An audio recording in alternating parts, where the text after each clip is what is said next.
Samahan niyo po akong i-repair itong automatic Samsung washing machine. Ang problema po nito ay hindi mapasok ang tubig kaya hindi po magamit.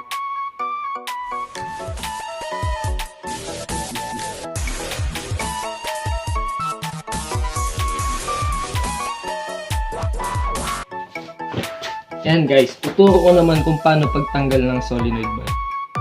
Kasi ito, defective na, papalitan natin ngayon.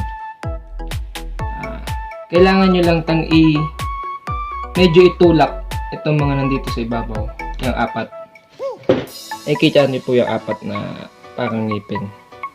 Tutulak nyo lang po yan hanggang sa maging ganito. Tapos unti-unti nyo iangat gamit yung flat screw. Unti-unti lang kabilaan, ganyan. Ngayon pag nakaangat na siya, ikutin nyo lang po. Yan. Yan na po yung solenoid valve natin. Ito yung papalitan natin ngayon, guys. Yan. Yan. Paghahanap muna ako tapos pakita natin ulit kung paano naman ikakabit. A few moments later. Ito na po yung nabili ko na pyesa na ikakabit ko na po. Papakita ko din sa inyo kung paano naman yung pagkabit at paglipat ng bagong bili.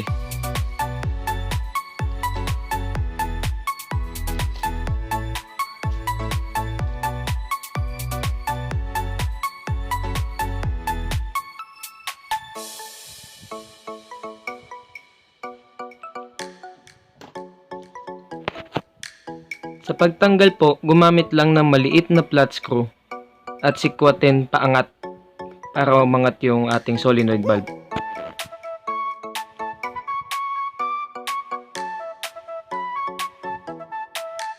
Kailangan lamang dahan-dahanin ang pag-angat upang hindi ito masira.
Siguraduhin na malinis ang loob bago natin ibalik.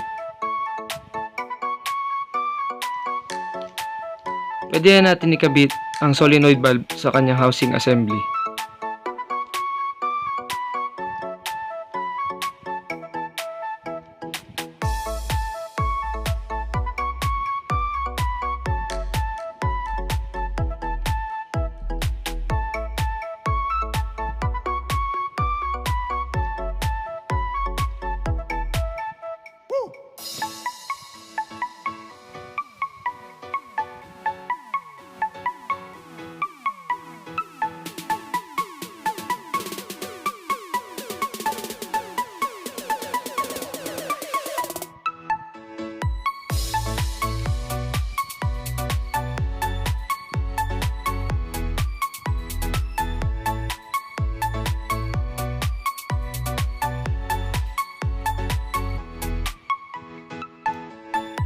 Ngayon naman ay double check ko siya gamit ang aking multi-tester.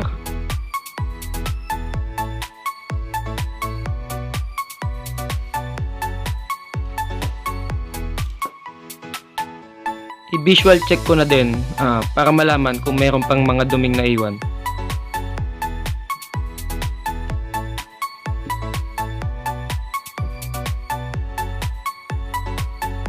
A few moments later. Ngayon naman ay kakabit na natin ang solenoid valve assembly.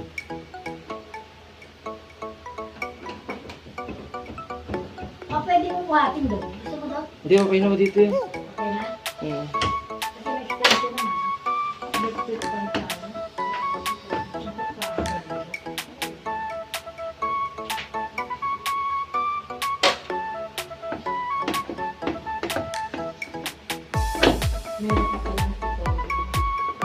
Bago lang ho, nitong ano lang, lockdown, nung nag-lockdown, gumawa ako ng mga video ng tutorial.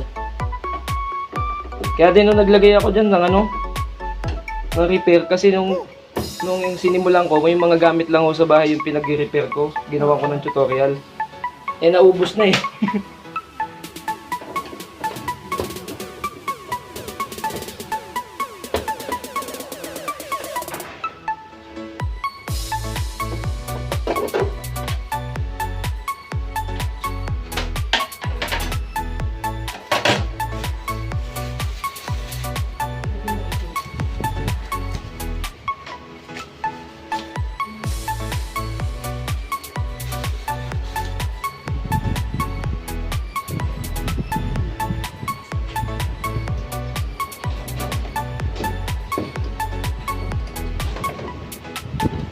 Ano ba nangyari dun sa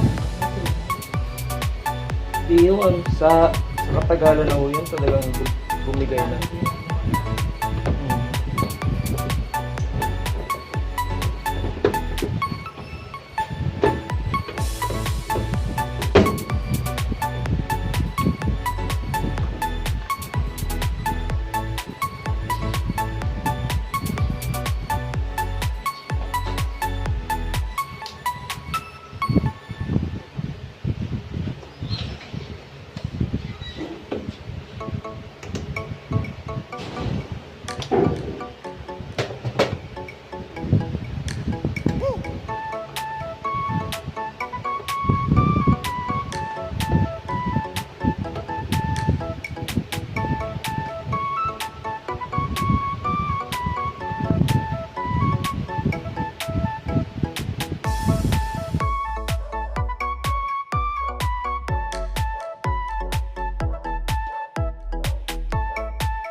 I-check ko po muna kung may water supply para sigurado.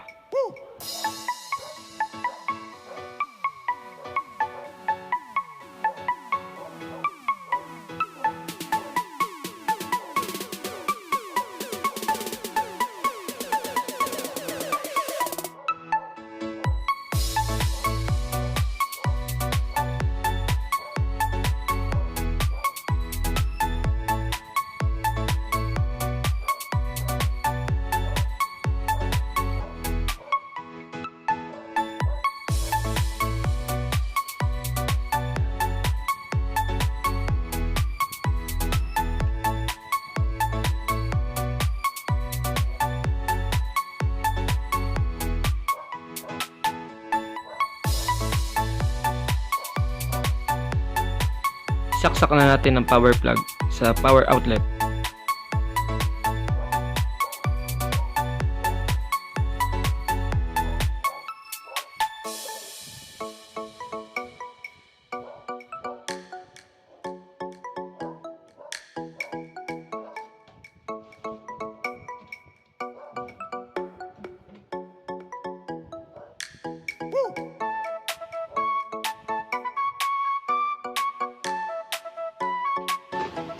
Ngayon ay maaari na natin itong testingin at subukan. power? Nakabukas ka ba yung tubig? Binukas ko na. Nakabukas na. Power. Tapos, water supply sa gas water. Hindi nga ako magano dyan. Water level ba susunod? Water level? Ano susunod sa power? Ay, yung normal na paggamit Nagwa-washing nyo. ka. Tapos, start. Start to.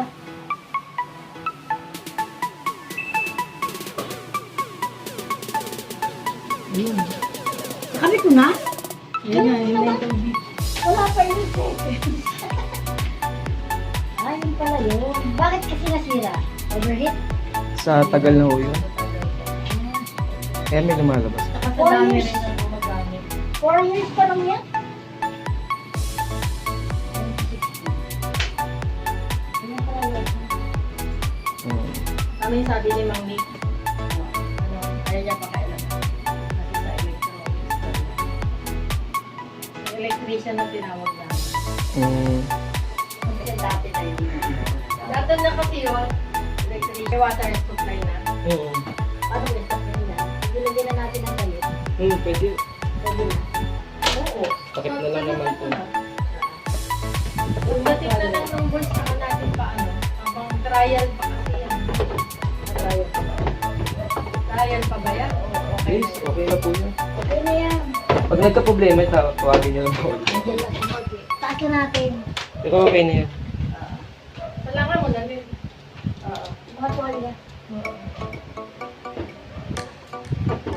Ano yung dapat ko ala donated? Malinis yun. Hindi na naman doon.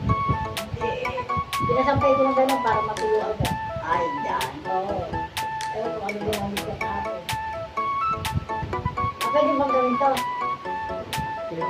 Wala akong gagawin.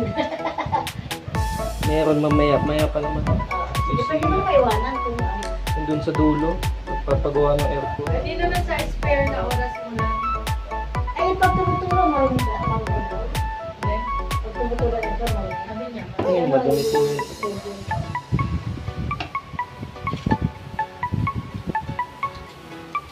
Ate, kulang lang mga tuwalya. May talang mo.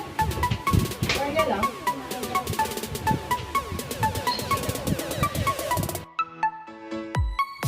Ayan po, tapos na po ang aking video na kung paano i-repair ang automatic washing machine.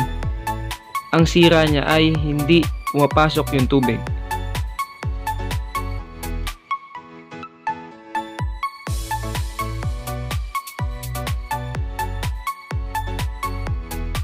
Sana po ay meron kayong natutunan ngayon. Maraming salamat po. Okay na, okay na.